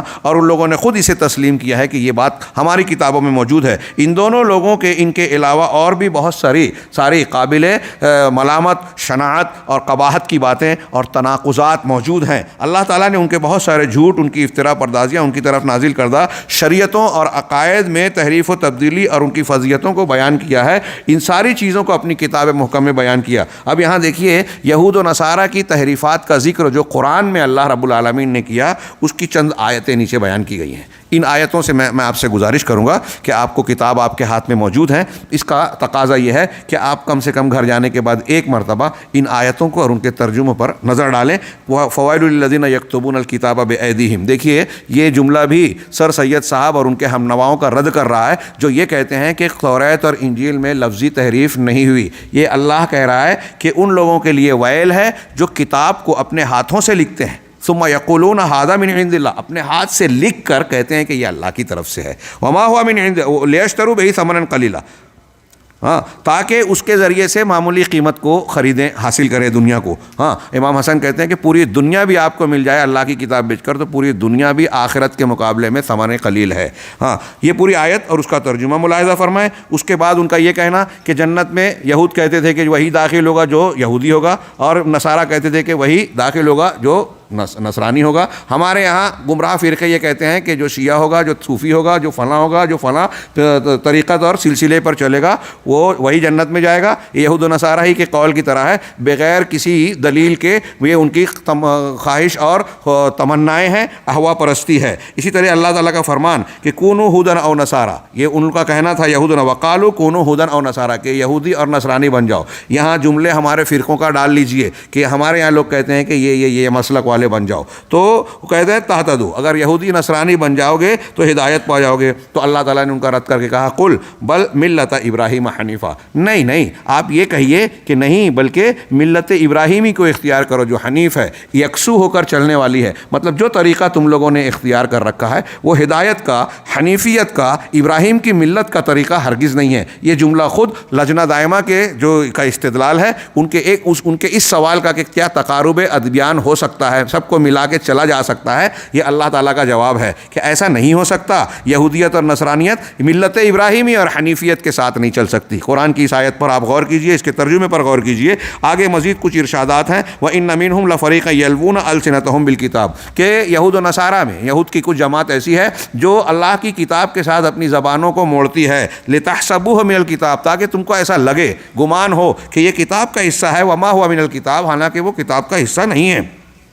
وَيَقُولُونَ هُوَ مِنْ عِنْدِ اللَّهِ، اور کہتے ہیں کہ یہ اللہ کی جانب سے ہے، وَمَا هُوَ مِنْ عِنْدِ اللَّهِ، حالانکہ وہ اللہ کی جانب سے نہیں ہے۔ وَيَقُولُونَ عَلَى اللَّهِ الْكَذِبَ وَهُمْ يَعْلَمُونَ، اور جانتے بوجھتے اللہ پر جھوٹ تراشتے ہیں، باندھتے ہیں۔ جو لوگ اللہ پر جھوٹ باندھتے ہیں، جو لوگ قرآن کے بیان کے مطابق اللہ کے دین میں اس طرح کی تبدیلی کرتے ہیں کہ جو اللہ کی کتاب نہیں ہے اسے اللہ کی کتاب بتاتے ہیں۔ آج ہمارے یہاں ایسے لوگ فتوے دیتے ہیں جو قرآن و حدیث میں نہیں ہے، اس کو حلال اور حرام کرنے کی جسارت کرتے ہیں، یہ انہی کا طریقہ ہے۔ تو جو لوگ ایسا کرتے ہیں، بتائیے کہ اگر آپ اور ہم ان سے تعلقات استوار کرتے ہیں، ان سے دوستی گانٹتے ہیں، ان کو اور ہم ایک صف میں کھڑا کرتے ہیں تو اس کا مطلب یہ ہوا کہ توحید سنت اور شریعت حقہ کو ماننا اور شریعت باطلہ کو لے کر چلنا دونوں ایک ہی ہوا۔ انبیاء کرام کی دعوت کا کیا ہوا؟ اگر ایسا ہی تھا تو اللہ تعالیٰ نبیوں کو کیوں بھیجتا؟ وہ کیوں دعوت دیتے؟ کیوں دشمنیاں مول لے لیتے؟ کیوں جو ہے ان کی اذیتوں کو جھیلتے، ہجرت کرنے پر مجبور ہوتے، ان سے مجاہدہ کرتے؟ ظاہر سی بات ہے کہ حق اور باطل کا تقارب اس طریقے سے نہیں ہو سکتا۔ قرآن کی اور آیتیں جو یہاں نقل کی گئی ہیں، فَبِمَا نَقْضِهِمْ مِيثَاقَهُمْ وَقَتْلِ مِيثَاقَهُمْ وَكُفْرِهِمْ بِآيَاتِ اللَّهِ، ان کے اپنے عہد و پیمان کے توڑنے، اللہ کی آیتوں کا انکار کرنے اور ناحق انبیاء کا قتل کرنے کی وجہ سے، اور یہ کہنے کی وجہ سے کہ ہمارا دل غلف ہے، ہمارا دل جو ہے پردے میں پڑا ہوا ہے۔ ہاں، یہ پھر آگے بتایا کہ اس کے نتیجے میں جو ان کی یہ شرارتیں تھیں، اللہ نے ان پر کیا کیا عذاب کے کوڑے برسائے۔ آیت کے اگلے حصے میں پڑھیے اور غور کیجئے، عبرت حاصل کیجئے۔ یہود و نصارہ کے لیے اللہ کا جو قانون ہے وہ اس امت کے اور ہمارے لیے بھی ہے۔ اگر ہم اللہ کی کتاب، اللہ کی شریعت کے ساتھ وہی سلوک کرتے ہیں جو ان لوگوں نے کیا، تو ہمارے لیے بھی اللہ کا وہی اصول ہوگا۔ اور میں ایسا مانتا ہوں کہ آج امت کا ایک بڑا طبقہ اس جرم کا شکار ہے، اور اس جرم کے پاداش میں پوری دنیا میں مسلمانوں پر آفت اور طوفان جو ہے ٹوٹے پڑ رہے ہیں، زلزلے آ رہے ہیں، پتھروں کی بارش ہو رہی ہے، دشمن مسلط ہو رہے ہیں، ظلم زیادتی کے شکار ہو رہے ہیں، جان مال عزت و آبرو جو ہے خطرے میں پڑی ہوئی ہے۔ یہ ہمارے اپنے منہج حق سے ہٹنے کا نتیجہ ہے۔ اللہ تبارک و تعالیٰ یہود و نصارہ کے ان عادتوں اور روش کا نتیجہ یہ بتا رہا ہے، اور ہم کہہ رہے ہیں کہ ان سے دوستی گانٹ کے انہی کے راستے پہ چلیں۔ جب ان سے دوستی گانٹیں گے تو انہی کے راستے پہ چلیں گے، ان کی ان برائیوں کو برائی نہیں سمجھیں گے، تو پھر نتیجہ کیا نکلا؟ مزید ارشاد، وقالت الیہود والنصارى نحن ابناء اللہ واحباؤہ، یہود و نصارہ کہتے ہیں کہ ہم اللہ کے بیٹے اور چہیتے ہیں۔ ہاں، قل فلما يعذبكم بذنوبكم، ہاں، پھر آپ پوچھئے ان سے کہ اگر ایسا ہے کہ تم چہیتے بیٹے ہو تو پھر اللہ تم کو تمہارے گناہوں کے پاداش میں عذاب کیوں دیتا رہا؟ ہاں، بل انتم بشر ممن خلق، بلکہ تمہارا معاملہ بھی ویسا ہی ہے جیسے اللہ کی مخلوقات میں دوسرے انسان ہیں۔ ہاں، یغفر لمن یشاء ویعذب من یشاء، یہ اللہ کا قانون ہے کہ جسے چاہتا ہے بخش دیتا ہے، جسے چاہتا ہے معاف کرتا ہے، اس کے اصول اور اس کی حکمت و علم کے مطابق۔ ہاں، وللہ ملک السماوات والارض وما بینہما والیہ المصیر، یہ تمہاری حکومت نہیں ہے، اللہ کی حکومت ہے، وہ جو چاہتا ہے کرتا ہے، اس کے فیصلے نافذ ہوتے ہیں۔ مزید ارشاد ہے، وقالت الیہود عزیر ابن اللہ وقالت النصارى المسیح ابن اللہ، یہ آیت اور نیچے جو آیت ہے اس کا ترجمہ ملاحظہ فرمائیں، ود کثیر من اہل الکتاب لا یردونکم من بعد ایمانکم کفارا۔ اب یہ اللہ تعالیٰ یہود و نصارہ کے بارے میں خبر دے رہا ہے کہ اہل کتاب کے بہت سے لوگ چاہتے ہیں کہ آپ اور ہم مسلمان یہ جو ہے ایمان لانے کے بعد کافر بن جائیں۔ کون کہہ رہا ہے؟ یہ کس کا فرمان ہے؟ کیا اس میں شک کی گنجائش ہے؟ تو جو لوگ یہ چاہتے ہیں کہ ہم ایمان سے دستبردار ہو کر، اس دولت سے تہی دست ہو کر ان کے دین پر چلے جائیں، ہاں، وَلَن تَرْضَ عَنْكَ الْيَهُودُ وَلَا النَّصَارَىٰ حَتَّىٰ تَتَّبِعَ مِلَّتَهُمْ، یہ بھی اللہ کا ارشاد۔ ہاں، جو یہ چاہتے ہیں، آپ ان سے دوستی کی بات کر رہے ہیں، جو ہمارے ساتھ حسد رکھتے ہیں اس نعمت کی۔ اللہ تعالیٰ نے کہا حسد من عند انفسہم، اپنے دل میں حسد کی وجہ سے یہ ہم سے حسد رکھتے ہیں۔ کس وجہ سے؟ دین اسلام کی وجہ سے۔ ہاں، من بعد ما تبین لہم الحق، جبکہ ان کے سامنے حق واضح ہو چکا۔ ہاں، ان ساری باتوں کو، ان کے علاوہ بھی شیخ کہہ رہے ہیں آگے ترجمے کے بعد دیکھیے، اور بھی بہت سی آیتیں ہیں جن میں ان کی افتراء پردازیوں، ان کی رسوائیوں، فضیحتوں اور ان کے تناقضات کو واضح کیا ہے۔ ان چیزوں کو جب سامنے رکھیں تو اس کا جواب، اس سوال کا جواب جاننے میں بہت آسانی ہوتی ہے جو لجنہ سے پوچھا گیا کہ کیا تقارب ادیان، عیسائیت، یہودیت اور اسلام کو ایک ساتھ چلانا، ملانا اور اس کی دعوت دینا شریعت کے دائرے میں جائز ہے، اور یہ ایک مسلمان کر سکتا ہے؟ جیسا کہ اخوان المسلمین اور ان کے ہم نوا اس قسم کی دعوت کے علمبردار بنے ہوئے ہیں، بلکہ یوں کہنا چاہیے کہ دشمنان دین کے آلائے کار بنے ہوئے ہیں۔ بڑی ذمہ داری کے ساتھ اور پورے ہوش و حواس میں یہ بات کہہ رہا ہوں کہ یہ اسلام پسند نہیں ہے، اسلام دشمنوں کے آلے ہیں۔ ان میں کچھ لوگ جانکار ہوں گے تو ہو سکتا ہے، اور بہت سے لوگ نہیں جانتے، جاہل ہیں، سادے ہیں، جذباتی ہیں، وہ سامنے کی چمکدار قسم کے جھوٹے دعووں پر جو ہے ایمان لے آئے، تحقیق نہیں کی، صحیح منہج کو سیکھا نہیں، قرآن و سنت اور توحید کو جانا نہیں، لہٰذا ان کے سامنے یہ تناقضات نہیں آئے اور وہ دھوکے میں پڑ گئے۔ یہ ان کے حالات کے چند نمونے تھے تاکہ انہی کو بنیاد بنا کر آگے جواب دیا جا سکے۔ یہ شیخ کہہ رہے ہیں کہ جو چیزیں بیان کی گئی اسی بنیاد پر آگے کا جواب بنے گا۔ تیسرا نقطہ بیان کیا لجنا نے اپنے جواب کے لیے کہ مذکورہ باتوں سے معلوم ہوا کہ وہ ادیان جنہیں اللہ تعالیٰ نے اپنے بندوں کے لیے واجب کیا ہے وہ صرف ایک ہے، یہاں تقارب کی ضرورت نہیں۔ سب ایک دین ہے، سب اللہ کا نازل کیا ہوا، تقارب کی ضرورت نہیں، جیسا کہ واضح ہوا کہ یہود و نصارہ نے اللہ کی نازل کردہ شریعتوں میں تحریف و تبدیل، رد و بدل کر دیا، یہاں تک کہ ان کا دین جھوٹ، بہتان، کفر و ضلال کا دوسرا نام ہو گیا۔ اسی لیے اللہ تعالیٰ نے رسول اللہ محمد صلی اللہ علیہ وسلم کو امت محمدیہ اور دیگر تمام امتوں کے لیے عمومی طور پر مبعوث کیا۔ اگر سب کو ایک کر کے چلانا ہوتا تو نبی صلی اللہ علیہ وسلم کو اللہ حکم دیتا کہ ان کو بولو کہ چلو آؤ مل لو اور ہم سب مل کے ایک پلیٹ فارم تیار کرتے مشترکہ۔ ہاں، ان کا رد کر کے ان کو اسلام کی دعوت کیوں دی؟ ان کے بادشاہوں کو، عمرا کو، ان پادریوں کو دعوت دی اور ان میں سے بہت بڑی تعداد نے دین اسلام کو قبول کیا، ان کے علماء نے قبول کیا۔ ہاں، تو اسی لیے اللہ تعالیٰ نے رسول اللہ علیہ وسلم کو تاکہ آپ واضح کر دیں اس حق کو جو ان لوگوں نے چھپا رکھا تھا اور ان عقائد و احکام کی تصحیح کر دیں جو ان کو بگاڑ دیا تھا، جن کو انہوں نے بگاڑ دیا تھا، اور تمام لوگوں کو سیدھی راہ کی طرف رہنمائی کریں۔ ارشاد باری تعالیٰ ہے اب اس میں یا اہل الکتاب قد جاءکم رسولنا، اللہ تعالیٰ نے اہل کتاب کو خطاب کر کے جو دعوت دی ان کی کچھ نمونے قرآن سے پیش کیے گئے کہ اہل کتاب کو یہ دعوت دی گئی ہے کہ آپ محمد رسول اللہ صلی اللہ علیہ وسلم اور قرآن کی شریعت پر ایمان لے آؤ۔ اب یہ صاف ستھرا منزل من اللہ، غیر تحریف شدہ واضح دین ہے، سچا دین ہے، اس کو قبول کرنے میں آپ لوگوں کے لیے عافیت ہے۔ اس سلسلے میں نیچے جو آیتیں ہیں میں سمجھتا ہوں کہ آپ کو موقع ملے گا تو ضرور اس کا آپ جو ہے مطالعہ کریں گے اور اس کی طرف اس کو غور سے دیکھیں گے۔ اس سلسلے میں صفحہ نمبر 80 پر آئیے، دلائل کو ملحوظ کرنے کے بعد ہاں شیخ نے صفحہ نمبر 80 پر آیتوں اور دلائل کو پیش کر کے جو آخر میں قرآن کی آیت اور پوری سورت دی قل یا ایھا الکافرون، اس میں آخری جملہ اس ہمارے زیر بحث سوال کے جواب کا ایک حصہ، بہت اہم حصہ ہے کہ اللہ تعالیٰ نے کافروں کو خطاب کر کے نبی سے کہا کہ ان سے کہہ دو کہ تم اس کی عبادت نہیں کرتے جس کی میں کرتا ہوں، اور میں جس کی کرتا ہوں اس کی تم نہیں کرتے۔ تم نہیں کرتے، جب شرک کرتے ہو تو تم اللہ کو پکار کر بھی اللہ کی عبادت کرنے والے نہیں ہو۔ ہاں، پھر آخر جملہ ہے کہ تمہارے لیے تمہارا دین، ہمارے لیے ہمارا دین۔ اس کا یہ مطلب نہیں ہے جو مرشدین اخوان المسلمین کہہ رہے ہیں کہ سب صحیح ہے، گائے بھی گابن اور بیل بھی گابن، یہ مطلب نہیں ہے۔ یہاں یہ بات ہے کہ آپ اپنے مذہب اور دین پر ہو، ہم اپنے دین پر ہیں، تو آپ ہمیں مجبور نہیں کر سکتے کہ ہمارا دین اور دینی تعلیم سے ہم دستبردار ہو کر اسلامی تعلیم سے ہٹ کر کوئی سمجھوتا کریں۔ مولانا ابوالکلام آزاد کا ایک جملہ مجھے یاد آتا ہے، ایسے موقعوں پر اکثر میں ذکر کرتا ہوں کہ مصالحت بقائے حق کے ساتھ ہوتی ہے، فنائے حق کے بعد نہیں۔ اگر آپ کسی سے صلح مصالحت کرنا چاہتے ہیں تو اپنا حق برباد کر کے، یعنی توحید کو پامال کر کے آپ مصالحت کریں تو مصالحت کہاں ہوئی؟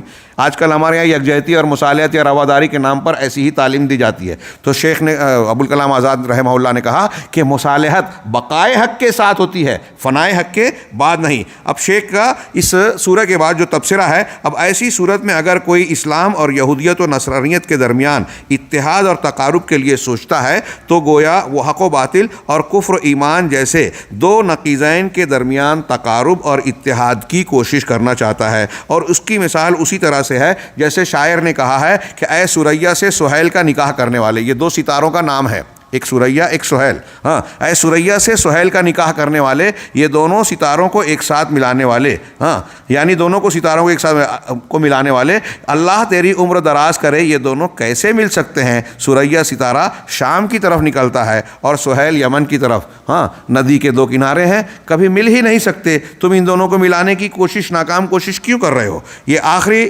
نقطہ غالباً انہوں نے بیان کیا، نہیں آخری دو ہے کہ اگر کوئی کہے کہ ایسا ممکن ہے۔ ٹھیک تھا، وقت زیادہ ہو گیا شیخ؟ 10-15 منٹ ہے، یہ دو نکات میں پیش کروں اور اس میں بھی اختصار سے ہی انشاءاللہ کام لوں گا کہ اگر کوئی کہے کہ کیا ایسا ممکن ہے کہ ان لوگوں کے درمیان مصالحت کر لی جائے تاکہ خون خرابہ نہ ہو، جنگ و جدل سے بچا جائے اور ساتھ ہی لوگ آزادی کے ساتھ زمین میں گھوم پھر سکیں، روزی روٹی کما سکیں، دنیا کو آباد کر سکیں، حق کی طرف دعوت دیں، اللہ کے بندوں کو ہدایت کا راستہ بتائیں تاکہ دنیا میں عدل و انصاف قائم ہو سکے۔ یہ گویا یہ کہہ رہے ہیں کہ ہم یہ مصالحت کی جو بات کہہ رہے ہیں، وحدت ادیان کی، عیسائیت یہودیت سب کو ملا کے چلنے کی، تو اس لیے کہ امن قائم ہوگا، محبت کی فضا ہوگی، تجارت کو فروغ ملے گا، لوگوں کو دعوت دے سکیں گے، صحیح کی رہنمائی کر سکیں گے، وغیرہ وغیرہ۔ تو اس کے جواب میں شیخ نے بتایا کہ یہ ساری چیزیں تعلیمات قرآن میں موجود ہے۔ قرآن نے کہا ہے کہ اگر وہ صلح کرنا چاہیں تو تم بھی صلح کے لیے اپنے بازو کو پس کر دو۔ اللہ کے نبی صلی اللہ علیہ وسلم نے اس کی عملی طور سے، قولی طور سے بھرپور تعلیم دی ہے۔ آپ نے یہود سے جب مدینہ تشریف لے گئے تو معاہدہ کیا، مشرکین سے معاہدہ کیا، صلح حدیبیہ کے وقت جو ہے معاہدہ کیا، اور اس طریقے سے بہت سارے معاہدے کیے۔ رومیوں سے آپ کا عہد و پیمان اور بات چیت ہوئی۔ لہٰذا آپ دیکھیں کہ اللہ کے نبی صلی اللہ علیہ وسلم نے جو معاہدات کیے، ان معاہدوں کے باوجود توحید کی دعوت سے آپ رکے نہیں، توحید کے معاملے میں کہیں نرمی، کہیں مداہنت اختیار نہیں کی، بلکہ اس کا نتیجہ کیا ہوا کہ دعوت کو فروغ ملا، صحابہ کرام اور توحید کی دعوت کے لیے راستے کھلے، جہاں سے معاہدے ہوئے تھے ان ملکوں میں جا کر توحید کی کھلی دعوت دی گئی۔ نتیجہ کیا نکلا کہ آپ کی حیات طیبہ کے آخری ایام میں وہ منظر سامنے آیا کہ وَيَدْخُلُونَ فِي دِينِ اللَّهِ أَفْوَاجًا، لوگ فوج در فوج اور جوق در جوق اسلام میں داخل ہوئے۔ نبی صلی اللہ علیہ وسلم کو اس سورے کے ذریعے سے یہ مژدہ سنا دیا گیا کہ اب آپ کا مشن پورا ہوا، کہ اسلام کا معاملہ غالب ہو گیا، اب یہاں سے اسلام کا اقدام ہی اقدام ہوگا، بڑھتا جائے گا۔ یہ کب ہوا؟ یہ ساری چیزیں نبی صلی اللہ علیہ وسلم کی سیرت طیبہ اور قرآن کی تعلیم میں موجود ہے۔ یہ جدید دور کے کسی دانشور اور مفکر سے ہمیں سیکھنے کی ضرورت نہیں ہے کہ یہود و نصارہ سے اپنے طور سے اپنی عقل کی بنیاد پر ہم مصالحت کریں، ان سے جو ہے گائے گابن اور بیل گابن کی طرح جو ہے دو اجتماع کر کے ہم اپنی دعوت اور اپنی توحید میں مداہنت کو اختیار کریں۔ ہم اپنے دین پر قائم رہتے ہوئے صلح اور مصالحت کے وہ ساری چیزیں اختیار کریں گے، کر سکتے ہیں جو قرآن و حدیث میں اور نبی کریم صلی اللہ علیہ وسلم کی تعلیمات میں، آپ کے عمل میں ہم کو نظر آتی ہے۔ ہاں، چنانچہ آخری یہ 5واں نقطہ انہوں نے بیان کیا کہ خامساً دروز نصیریہ اسماعیلیہ۔ یہ سوال میں پوچھا گیا نا کہ ان لوگوں کے تعلق سے ہمارا مصالحت کا معاملہ ہو سکتا ہے کیا؟ تو جبکہ یہ لوگ مسلمانوں کے تعلق سے حقد و حسد رکھتے ہیں۔ یہ جو فرقوں کے نام ہیں، دروز، نصیریہ، اسماعیلیہ، یہ باطنی فرقوں کی شکیں کہلاتی ہے۔ ہاں، یہ دروز جو ہے محمد بن اسماعیل الدرزی، جس کو بشتکین یا نشتکین کے نام سے جانا جاتا ہے، یہ اس کے متبعین ہیں۔ یہ کان من موالی الحاکم، حاکم بامر اللہ کے موالی میں سے تھا، آزاد کردہ غلاموں میں سے تھا۔ ہاں، اس نے سن 407 میں حاکم بامر اللہ کے الہ ہونے کا اعلان کیا۔ ہاں، اس نے کہا کہ حاکم بامر اللہ اللہ ہے، الہ ہے، معبود ہے۔ ہاں، اس کے اندر اللہ آ گیا۔ ہاں، یہ جو عبیدیین، مصر میں جو عبیدیین کی حکومت تھی، اس کا چھٹا بادشاہ۔ ہاں، بات اور بھی ہے، میں صرف مختصر سا تعارف کرا دیا۔ یہ دروز ہیں۔ آپ کو میں ایک اور اشارہ کرنا چاہتا ہوں کہ یہ جو فرقے کا نام لیا جا رہا ہے نا، یہ بات ذہن رکھیے کہ جیسے ابھی داعش پیدا ہوئی تھی۔ ہاں، داعش پیدا ہوئی تو اس میں جو نام آتے تھے کہ فلاں شخص جو ہے اس میں لیڈر ہے، یا یہ ان کا داعی ہے، یا یہ فلاں ہے، اور ان کے نام، اور یہ بے طرح سے جو کلپ بناتے ہیں کہ بعض مسلم عورتوں کو، مردوں کو انتہائی بے رحمی سے، بے مروتی سے قتل کیا، بدسلوکی کی۔ ہاں، تو ایک مسلمان حیرت زدہ رہ جاتا ہے۔ مسلمانوں کے تو ہضم ہی نہیں ہوتا۔ آپ کو پتہ چلنا چاہیے کہ محققین، آپ نے ہو سکتا ہے پڑھا ہو، سنا ہو، کہ بتاتے ہیں کہ ان اعمال کو انجام دینے والے زیادہ تر ان فرقوں سے تعلق رکھنے والے ہیں، کیونکہ یہ باطنی فرقے اصل میں ان کا وجود اسلام اور مسلمانوں کی دشمنی کی بنیاد پر ہی ہوا، یہ رد عمل میں ہوا۔ شیعیت، رافضیت اور باطنیت کے جتنے فرقے ہیں وہ کسی مثبت چیزوں پر استوار نہیں ہوئے کہ آپ یہ کیجئے، یہ کیجئے، تعمیر، ترقی اور فلاں۔ یہ اسلام اور مسلمانوں کی دشمنی پر مبنی ہے۔ یہ بہت اہم نقطہ ہے۔ اسی لیے آپ دیکھیں کہ روافظ کے یہاں سنیوں کی مخالفت ایک امکار خیر ہے۔ ہاں، اگر آپ، خمینی کے فتووں میں سے ایک ہے کہ اگر آپ کسی ایسے شہر میں رہتے ہیں، کسی شیعہ نے کہا کہ ایسے شہر میں جہاں کوئی شیعہ عالم نہیں ہے، کوئی مسئلہ پیش آیا تو آپ سنی عالم کے پاس جائیں، اس سے فتویٰ پوچھیں، اگر وہ کوئی جواب دے رہا ہے تو آپ اس کی مخالفت کریں۔ اگر آپ نے غلط بھی کیا تو مخالفت سنی کا آپ کو ثواب ضرور ملے گا۔ یہ اپنے الفاظ میں، یہ ان کے یہاں مزاج ہے، رد عمل، دشمنی اہل سنت والجماعت۔ کوئی ایک حکم آپ کو ایسا نہیں ملے گا شاید روافظ میں، وضو سے لے کے توحید تک، جہاں وہ اہل سنت اور قرآن و حدیث کی ثابت شدہ عقیدے کے خلاف نہ کرتے ہوں، کچھ نہ کچھ مخالفت ضرور کرتے ہیں۔ تو ایسے ہی یہ دروز، ان کے عقائد، یہ دروز ہیں، ہاں، اور فاطمی ہیں، خوجہ ہیں، ان کی یہ تیونس میں جو یونیورسٹی چلاتے ہیں جو امریکہ کا کے منظور نظر ہے، اور اس باڈی نے جو نصاب تعلیم ترتیب دیا، امریکہ نے بہت کوشش کی کہ دوسرے مسلم ممالک بھی اپنے کالجوں یونیورسٹیز میں اس کو قبول کریں. ان کے عقائد کو، ان کی فکر کو، نصاب تعلیم کو اگر آپ پڑھیں گے تو آپ حیرت زدہ رہیں گے کہ کیا کوئی مسلمان ایسے عقیدے کا حامل بھی ہو سکتا ہے. انتہائی گندے عقیدے، قرآن و حدیث توحید کے مخالف، اور ان سے یہاں سوال ہو رہا ہے کہ کیا ان سے مصالحت کی جا سکتی ہے. دروز سے، اسماعیلیہ سے، یہ دروز کا میں نے تھوڑا سا ذکر کیا. اسی طرح سے یہ جو اسماعیلیہ ہیں، یہ نصیریہ، اتباع ابی شعیب محمد بن نصیر البصری النمیری، ہاں، یا کچھ لوگ کہتے ہیں یہ اس کے متبعین ہونے کی وجہ سے نصیری کہلاتے ہیں، یا شام میں ایک پہاڑ ہے نصیر، اس کی طرف نسبت کی وجہ سے جو ہے یہ حضرت علی ابن ابی طالب کو الہ قرار دیتے ہیں، اور یہ عقیدہ رکھتے ہیں کہ حضرت علی نے محمد صلی اللہ علیہ وسلم کو پیدا کیا. ہاں، اور وَأَنَّ مُحَمَّدًا خَلَقَ سلمان الفارسی، اور محمد صلی اللہ علیہ وسلم نے سلمان فارسی کو پیدا کیا، اور سلمان نے جو ہے اتباع خمسہ کو پیدا کیا. ایسے اور بھی یہ جو ہے، اور یہ جو اتباع خمسہ کو پیدا کیا، یہ ساری چیزوں کا نظام یہی چلا رہے ہیں. ہاں، یہ ان کے عقائد کا ایک ہلکا سا حصہ اور اشارہ ہے.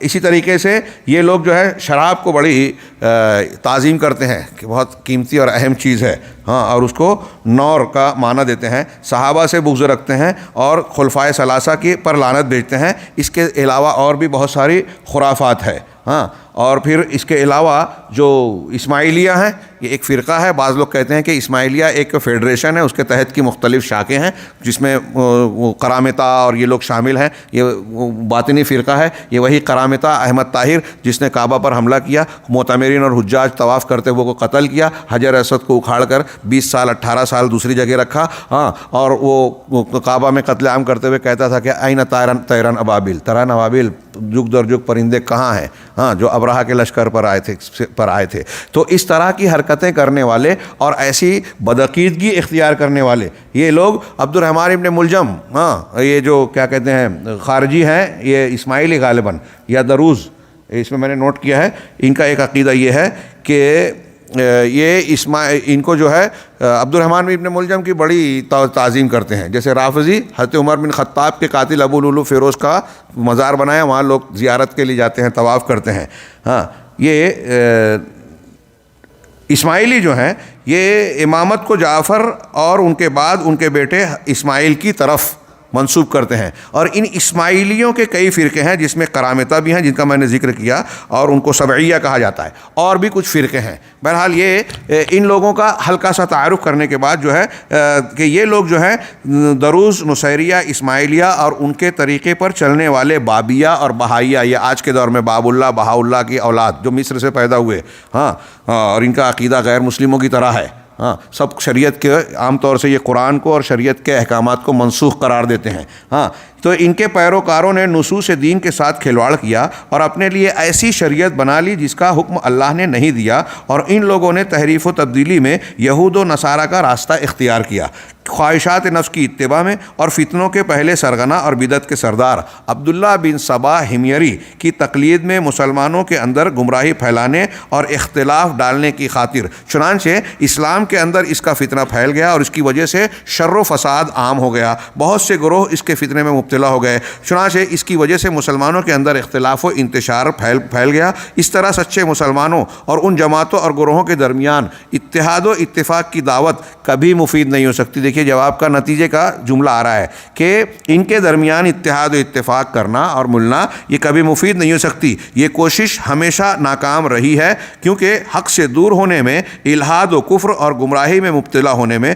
مسلمانوں کے خلاف حقد و حسد اور سازش کرنے میں یہود و نصارہ کی طرح ان کے دل بھی بگڑ چکے ہیں. میں عرض کر رہا تھا، اشارہ کر رہا تھا کہ یہ داعش وغیرہ میں جو نام آتے ہیں نا مسلمانوں جیسے، تو عالمی میڈیا یہ کہتا ہے کہ یہ سلفی ہیں، وہابی ہیں، اہل حدیث ہیں، یہ ہیں، لیکن حقیقت میں اگر آپ چھانیں گے تو پتہ چلے گا کہ یہ دروز میں سے ہیں، نصیریوں میں سے ہیں، اسماعیلیوں میں سے ہیں. ہاں، یا پھر کچھ ایسے لوگ ہیں جو یورپ اور امریکہ کے جیلوں میں عمر قید کی سزا کاٹ رہے تھے، ان سے معاہدہ کیا گیا کہ ہم آپ کو آزاد کرتے ہیں، فلاں جگہ جاؤ، مسلمان نام رکھ کے وہاں ایسا ایسا کرنا، پکڑے جانا اور یہ بیان دینا. تاکہ ہمارے گیم کو آگے بڑھایا جا سکے.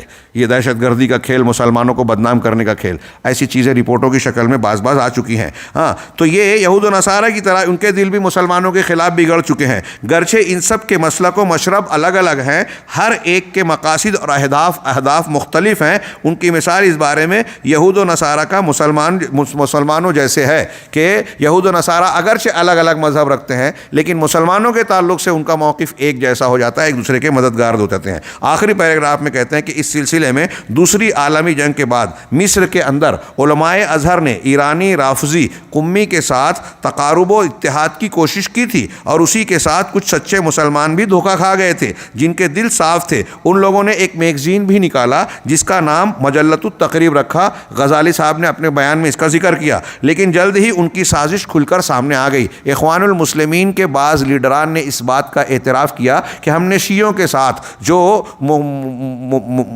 محبت اور قربت کی کوشش کی تھی وہ ساری کے ساری رائے گاں گئی. ان کے یہاں ہمارے تعلق سے بغض و عناد شدت سے پایا جاتا ہے. اور مجھے ایسا یاد پڑ رہا ہے کہ اس قسم کا کچھ اعتراف یوسف القرداوی صاحب نے بھی کیا.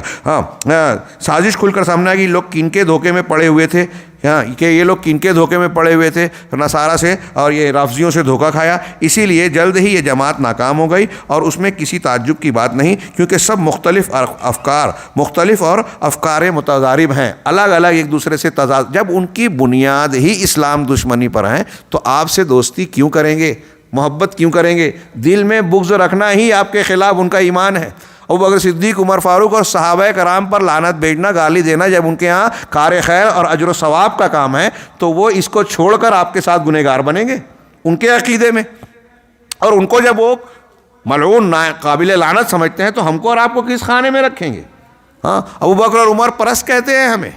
ان کے عقیدے کے مطابق دولت المعتین، ایران کی موجودہ حکومت، راہ ہموار کرنے والی جو ہے سعودی عرب پر قبضہ کر کے اللہ کے نبی صلی اللہ علیہ وسلم کے روضے کے بغل سے، قبر کے بغل سے ابوبکر شیخین کی قبروں کو اکھاڑے گی اور انہیں سولی پہ دے گی. ان کے عقیدے کے مطابق وہ ہم سے اتحاد کریں گے؟ ہاں، کہا یہ ان کے عقائد متناقض ہیں، اور یہ بہت بعید ہے کہ دو نقیض ایک ساتھ جمع ہو جائیں، یعنی اجتماعی ضدین کبھی ہو ہی نہیں سکتا. وباللہ التوفیق وصلی اللہ. یہ جو ہے ان کے بیانات ہیں لجنہ دائمہ کے. میری خواہش تھی کہ یہ تیسرے ملاحظے کو بھی جو صرف 2 صفحے میں ہے بیان کر دوں، لیکن مجھے لگتا ہے کہ آپ حضرات بھی تھکن کا شکار ہیں. ہم یہ کوشش کریں گے کہ اگلے ہفتے میں اس کتاب کے درس کو کنٹینیو اور مستمر کرتے ہوئے ان نکات کے خلاصے کو بیان کر کے جو نکات رہ جاتے ہیں کم سے کم اس پر مرور ہو جائے اور آپ کی نظر سے گزر جائے. میں نے جیسا کہ کہا اور شیخ بار بار اس کا اعادہ کر رہے ہیں کہ یہ آج کے زمانے میں ان چیزوں سے واقفیت حاصل کرنا اور موجودہ پورے عالم اسلام میں خاص طور سے ہماری نئی نسل میں اسلام پسندی کا جو بخار غلط منہج کی شکل میں چڑھا ہوا ہے، اس تناظر میں اسے سیکھنا جاننا بہت ضروری ہے. اگر ہم نے سیکھا جانا نہیں اور ان فتنوں کو جان کر اپنے گھروں میں اس سے تحفظ کی دیوار کو کھڑا نہیں کیا تو ہمارے دروازوں پر بھی فتنہ آنے والا ہے. اور یہ ایسا فتنہ ہے جو صرف اپنی شخصیت کو برباد نہیں کرتا. اگر سماج میں یہ فتنہ عام ہوتا ہے تو عالم اسلام، مسلم حکومتیں، مسلم سماج پورے کے پورے خطرے سے دوچار ہوتے ہیں، اس لیے کہ یہ شر الخلق والخلیقہ والا فتنہ ہے. اللہ تعالیٰ ہمیں صحیح سمجھ عطا فرمائے، دین کی فقہ اور فقاہت عطا فرمائے، جو اللہ کے رسول صلی اللہ علیہ وسلم کے فرمان کے مطابق ان لوگوں کے ساتھ اللہ تعالیٰ کرتا ہے جن کے ساتھ خیر چاہتا ہے. اللہ ہمیں ان خوش نصیب لوگوں میں داخل فرمائے اور اس کی برکت سے دنیا اور آخرت کے ہر فتنے اور عذاب سے محفوظ رکھے. وآخر دعوانا ان الحمد للہ رب العالمین وصلی اللہ علی نبینا محمد.